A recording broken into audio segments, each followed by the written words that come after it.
Now, what is the relevance of LGBTQ and divorce to your indigenous platform? Well, kasi nakilala ko as initially, no, pagkakilala sa akin is a indigenous people's rights advocate.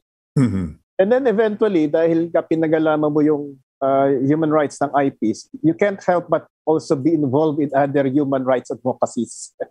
So linapitan rin ako ng I was also one of the principal authors kasi nung reproductive health law, which is essentially a women's empowerment law actually, aside from the other dimensions of RH, no.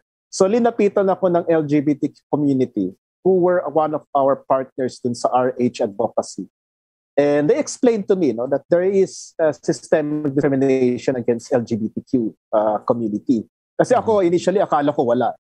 Akala ko, tanggap naman sa Philippines ang LGBTQ. But maliwanag nila that they face discrimination in school, in the workplace. Marami silang natatraumatize, stigmatized. So I agreed to be one of their champions, no, in the House of Representatives. Ganon rin sa divorce. Kasi divorce, unfortunately, it becomes a morality issue. Pero actually, it's also a women's issue.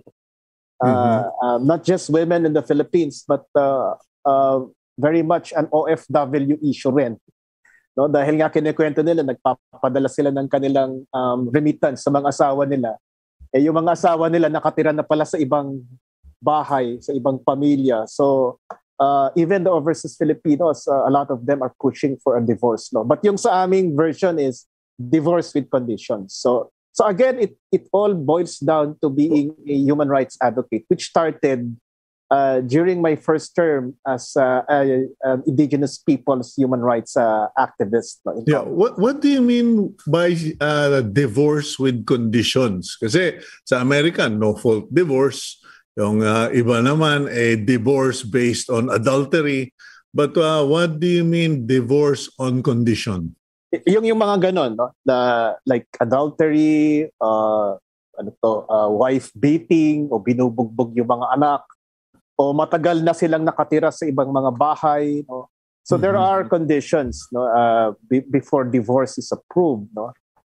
And in fact, we're very much willing to discuss if it could be termed not as divorce, because nagkakaroon kasi ng pushback from, of course, the Catholic Church, but maybe marital dissolution, something like that. No? But ang importante kasi sa akin is every Congress umuusog yung discussions about divorce or marital dissolution. But the thing is kasi Sito, Congress is a very conservative institution. The powers that be in Congress would rather have the status quo than push for very progressive laws. No? Kaya nga sinabi ko, talagang mahirap yung mga pinutulok ko mga batas because it's really very progressive in the sense that it addresses the roots of our problem. No? But if there's one law that I'd really like to push, I'll talk about something that's connected to climate action.